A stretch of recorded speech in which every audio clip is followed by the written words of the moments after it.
It's a narrative of over 2,000 years ago from a woman's perspective, right? A pivotal woman that was left out of history and holy books. And at first they question it. We're pretty rooted in science. We didn't go seeking channeling. We didn't go really seeking anything. I mean, we've always been interested in spirituality. We've always been interested in esoteric wisdom, but not to that degree. So the energy comes to me. What happens is it literally takes hold of me. I don't know exactly theoretically how it happens.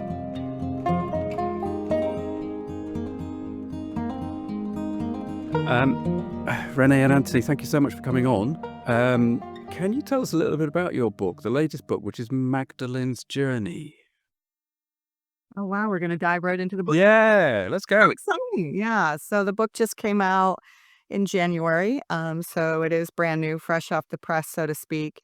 And it's a narrative of over 2,000 years ago from a woman's perspective, right? A pivotal woman that was left out of history and holy books. And so it's her narrative of what life may have been like during that time, right? Where women were not treated equally and with respect. And so it's her journey with the apostles, both the male and the female apostles. Um, and also laced within that is their teachings from that time, which were very Gnostic in nature, right? And by Gnostic in nature, I mean that instead of searching for the guru or the teacher or the rabbi or the priest out there, Yeshua's original teachings, right, who the world most knows as Jesus, his original teachings were that the kingdom lies within, right? And so we're the guru that we seek out there. We have the innate wisdom and the intuition that we seek.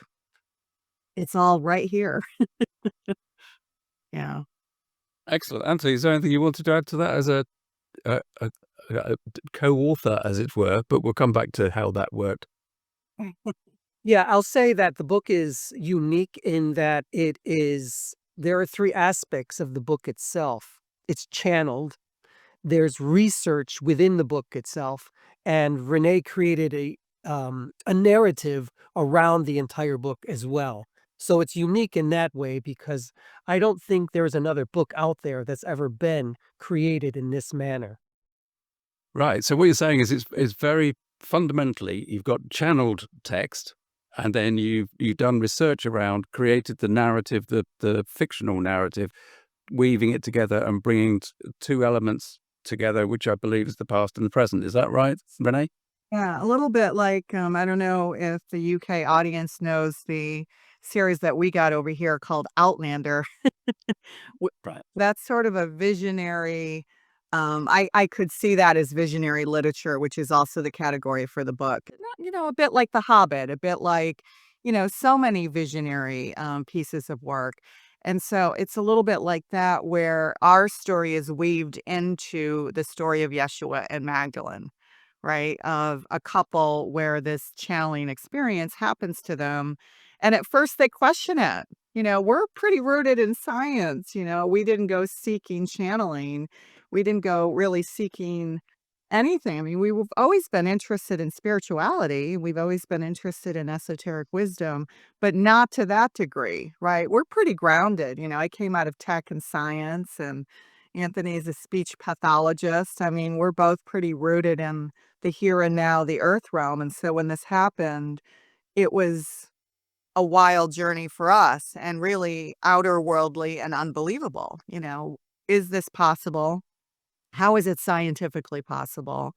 How does it work? Why us? All of these questions that came to the surface, and then those are woven into the fictional characters, Rochelle and Angelo, where it's happening to them. A couple set in New England, and they're wondering, how is this possible? And asking all the fundamental questions about humanity's very existence that we all ask ourselves, right? And so they dive into the past, they dive into philosophy, and they go through Aristotle and, and psychology, and Carl Jung is like brought in. And so, they're really trying to figure it out from all vantage points. They dive into quantum physics, they dive into cosmology. Your very own Dr. Jude Curvin from the UK, who we love, and who read our book actually. So there's references to um, a lot of masters from other disciplines as well to try and figure out this phenomenal of this story coming through Angelo. When did the channeling actually occur? Roughly time-wise, date-wise, roughly. Roughly. Channeling started about 10 years ago. Right. Well, the channel, so to Like be the channeling of the book? yeah, specific. The Okay. channeling experiences started about 10 years ago, but then during COVID is really when that whole chapter 2020, 2021 is when the Magdalene energy came that I'm here to tell you my life story. So when the Magdalene energy came to you, to whom? Which of you did most of the channeling? Was it you, Renee, or was it Anthony?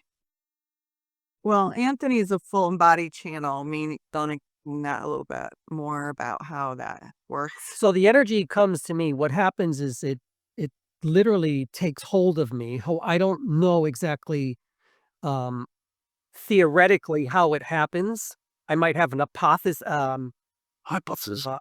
hypothetical idea about how it happens, but um, what happens is that I am able to connect, and it's able to connect to me in this particular body of mine or vibration, and it will speak through me. It becomes me.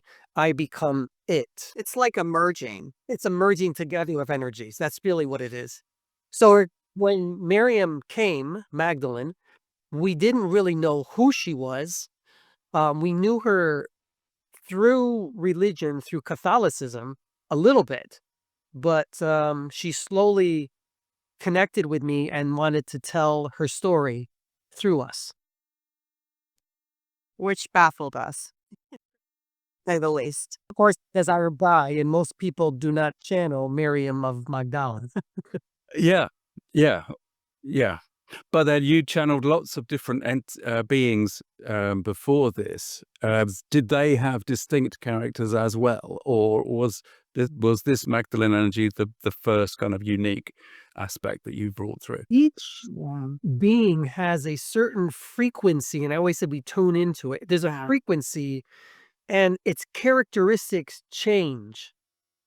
So it's like a radio dial. I mean, really, we're all energy. So for all of those listening, we all have this ability. This isn't a unique, I mean, it is a unique gift, obviously, but we all have that ability. We're all energy beings. And it's just a question of how open we are, number one.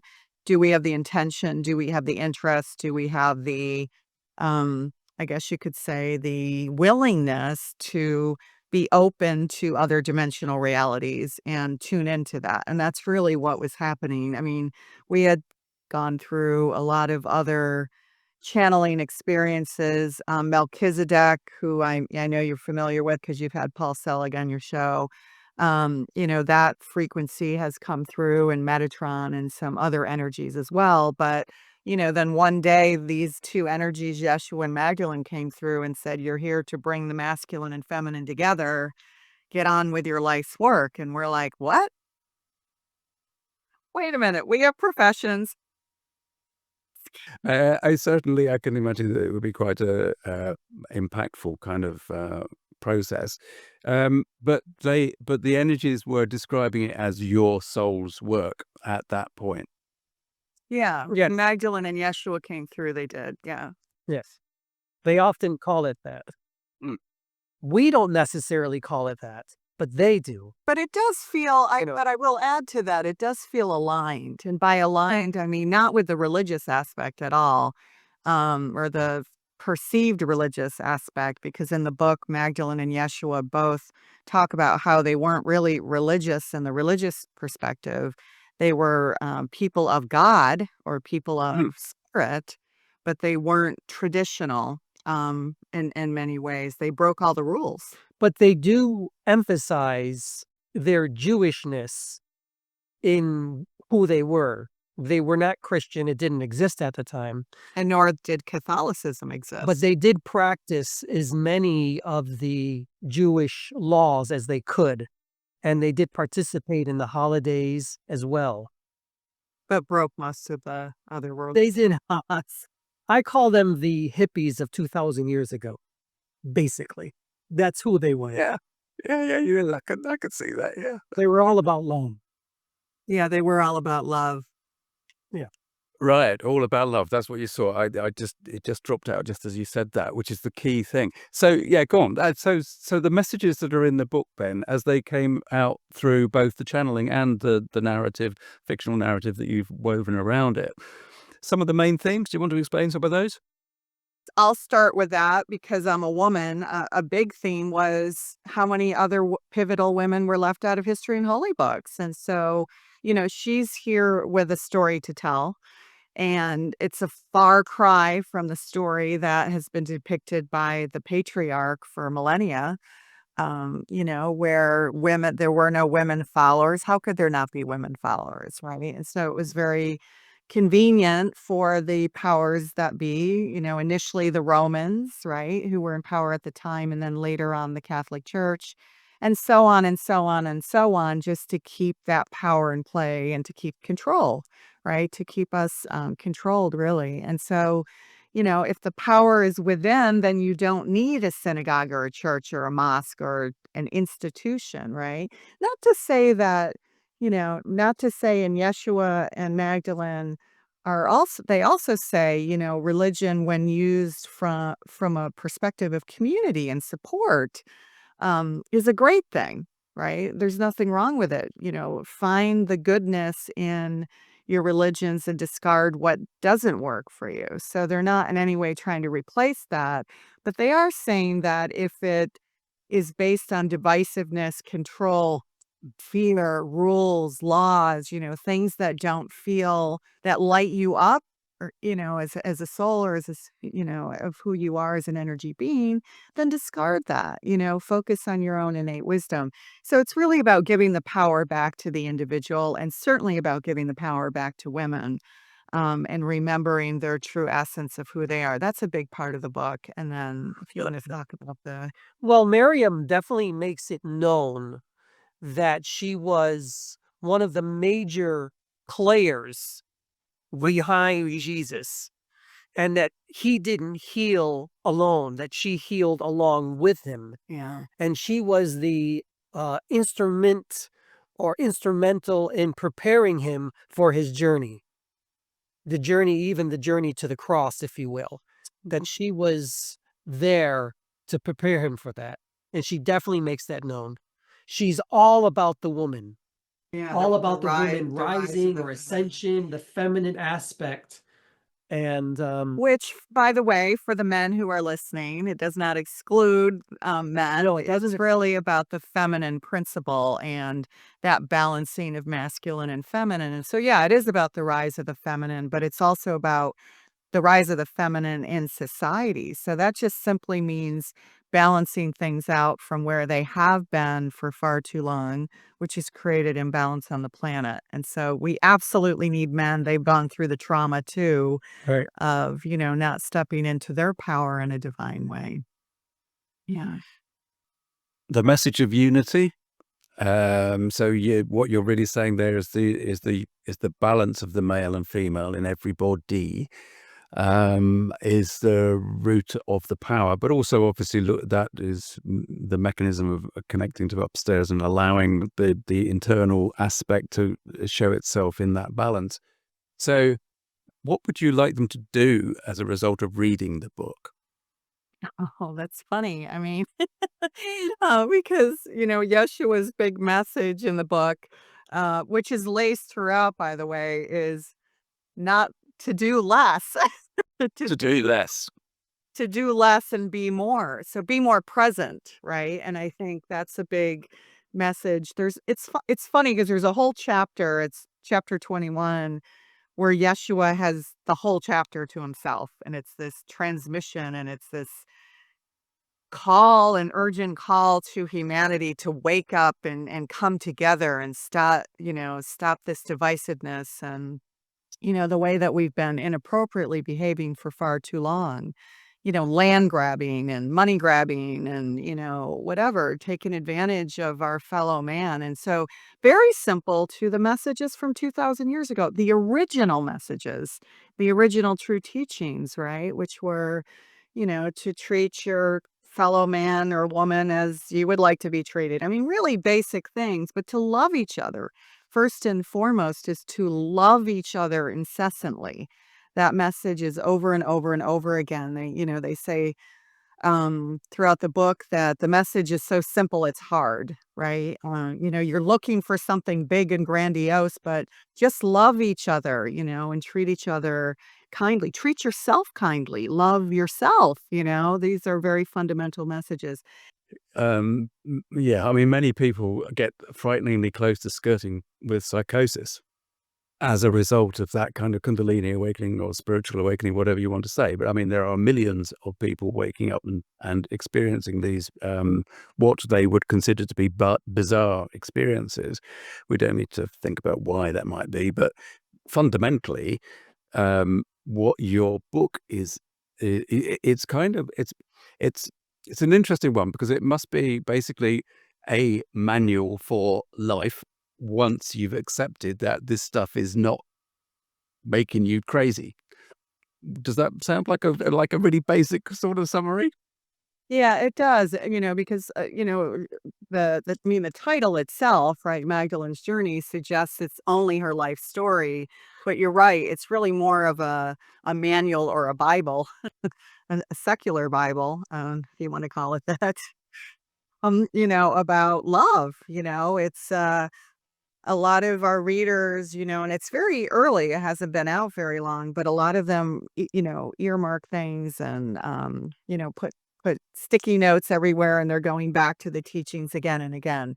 I mean, there's a whole chapter on the quantum aspects of ourselves and quantum miracles in air quotes, and I say in air quotes because Yeshua says, they're really not miracles, we all have this ability. We just don't believe that we have this ability.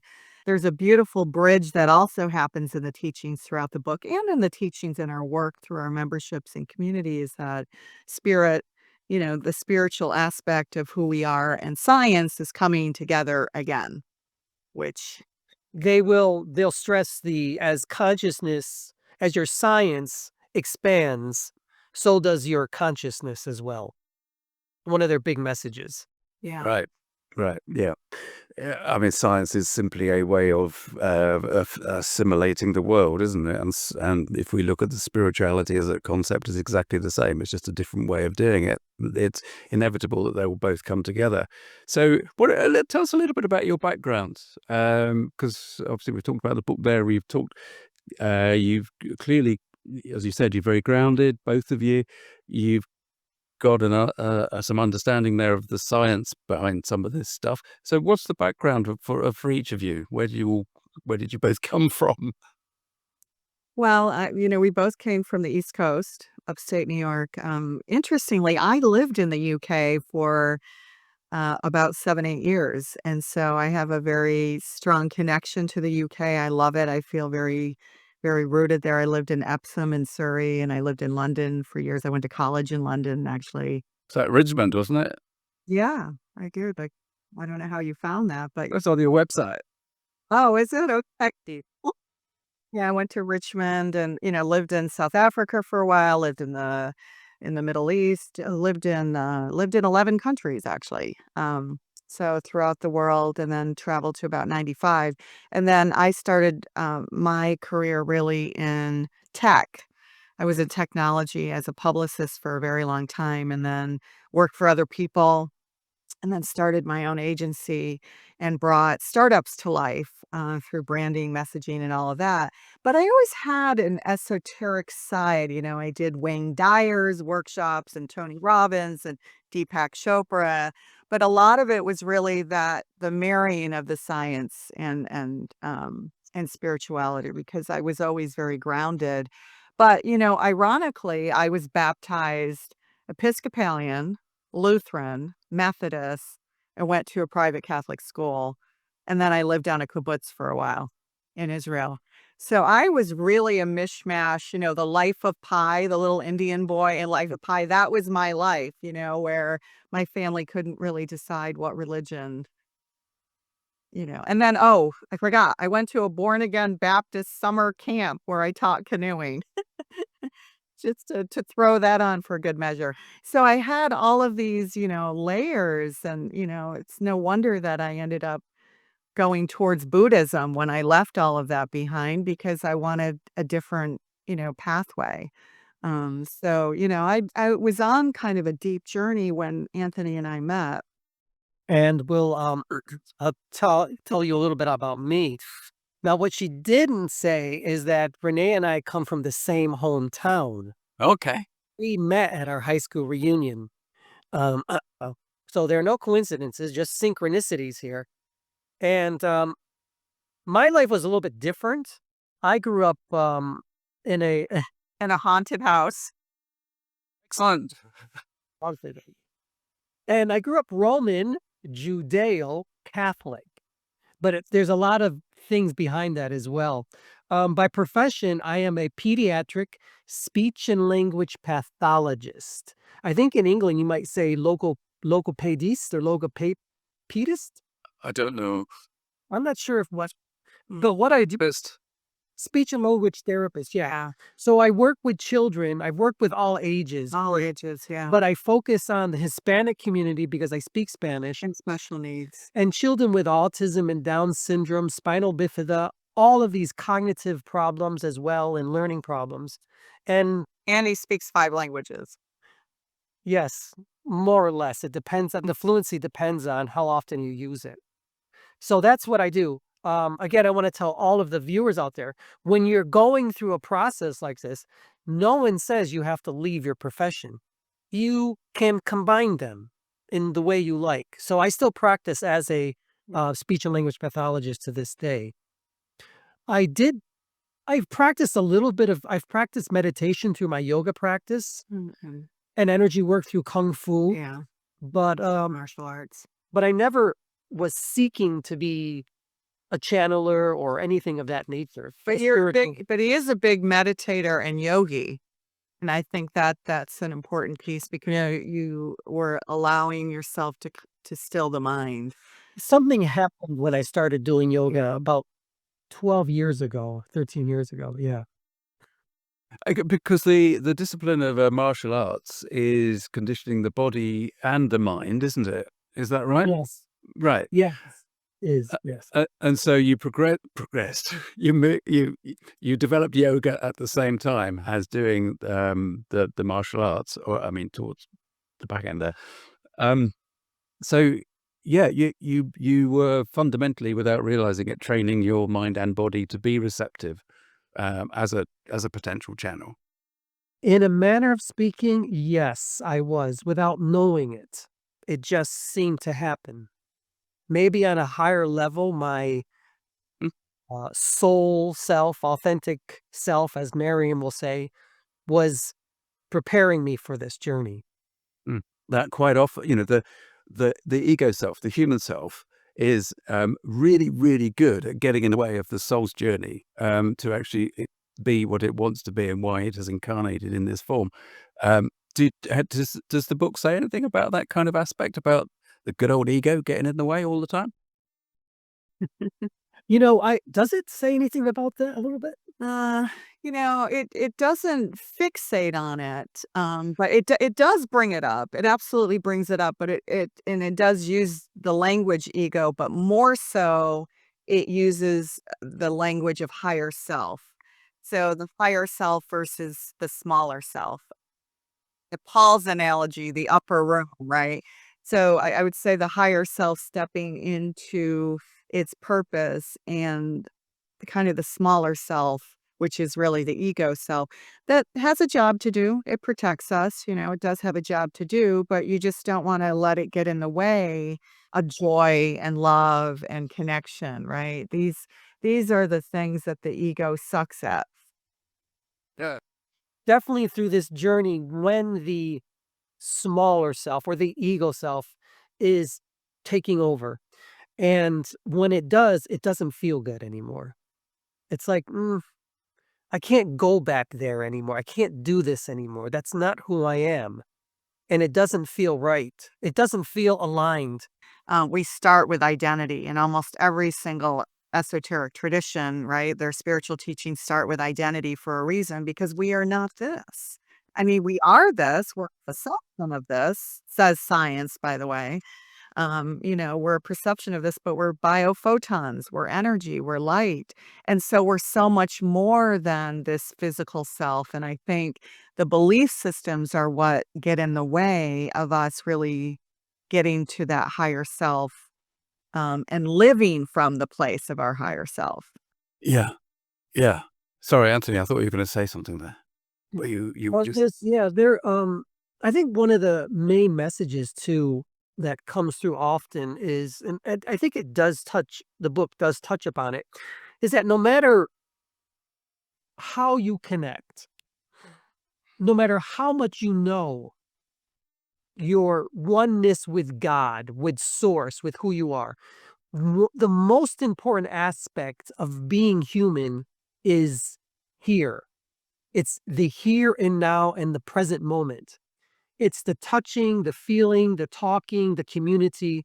And they stress that all the time Yeah. in the book. And when you go on your own spiritual journey, you will constantly discover who you are in this lifetime. As I have found my Italian Jewish roots from Italy from the 1400s and then beyond that. So it's a spiritual journey, but it's also a personal journey. It's changing. It's like, yeah. And it's absolutely amazing. And I think this book will show readers that what's happening to them is real, and it's a journey that they're going on, a personal journey, a spiritual journey, and it's incredible. Yeah, absolutely, absolutely. So, and talking about travel, there, in June you've got you're running a how would you describe it in France? You're taking people on a journey, literally around some of the areas that Miriam would have experienced. Is that right? And lived. Yeah. Tell us a little bit about that.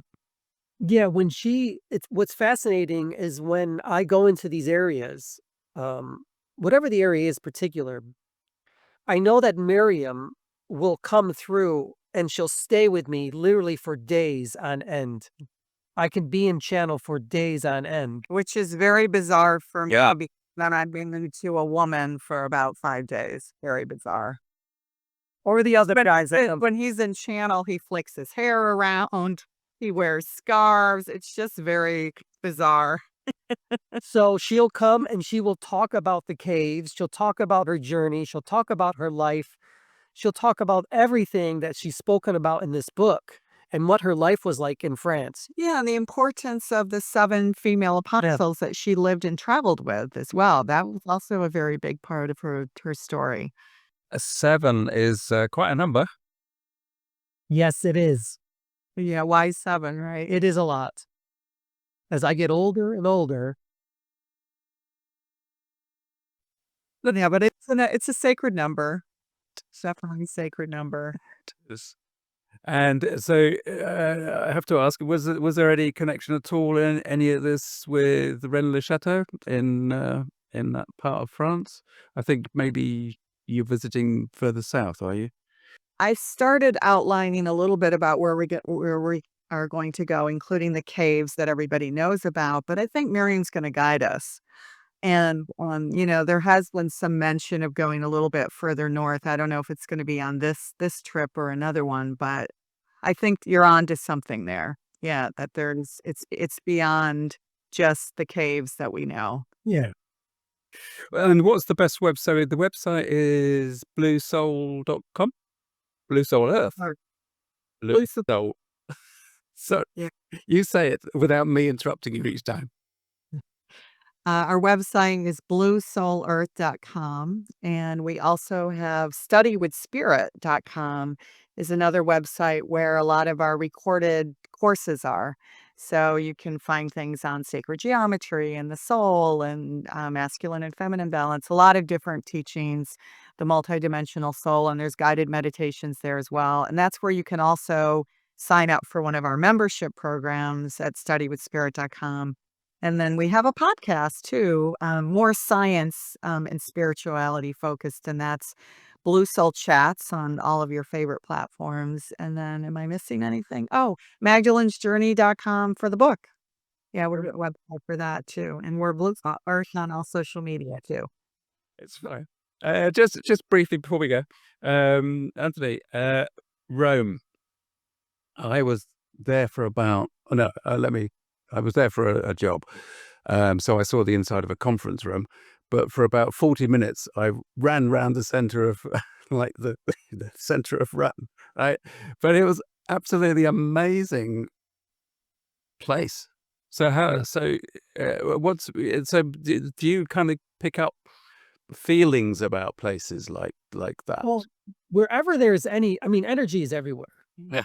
So if I go to whatever area I go to, I can pick up the energies that are there. And if it's Rome, I can definitely pick up a lot of energies there. If it's France, Spain, England, Ireland, no matter where it is, it can be an island in the South Pacific, and I will pick up energies. Now, whether I'm going to allow those energies to come through me, it depends. It's happened in the past. Yeah, it's happened a lot. But I can control it much more now than ever before. A very quick story But I love Rome. because it's funny. Bella Roma. It's a very, very funny story. We were in the Solomon Islands, and it's related to the question that you asked. And so suddenly Anthony goes into trance and he goes into channel and he starts crouching down, kind of crouching down like, I don't know, like he's going to lead something or whatever. And there's a young boy there who's just sitting there looking like wide-eyed at Anthony, like what's going on. Remember, in the Solomon Islands and places like that, they're not afraid of spirit. They know that ancestors are always with them. So anyway, he starts speaking as if he's leading a group, and it was the great-grandfather who was deceased. And Anthony started talking about the area that was now that outdoor restaurant, which I believe it's the only hotel in the Solomon Islands that the royal family has apparently stayed at, because it's the only, I think, hotel with mosquito nets and everything like that. But anyway, this was an outdoor restaurant, and the kid was like, how can he know this? Like, that was my great-grandfather used to lead ceremony here and all of that. So yes, he can feel things, and literally brought the great-grandfather through, and we had a pretty surreal moment at that time. You don't remember it, but A little bit, I think. I don't always remember what's channeled. yeah. Okay, excellent, fantastic. Well, you certainly love some of Europe for sure. Yeah, brilliant, excellent. Well, thank you very much indeed. It's been great talking to you both. Thank you for that, and maybe see you again at some point, especially if you come over to the UK. Absolutely. We would love that. We would absolutely love that. It's been great. Yeah, go on. Thank you.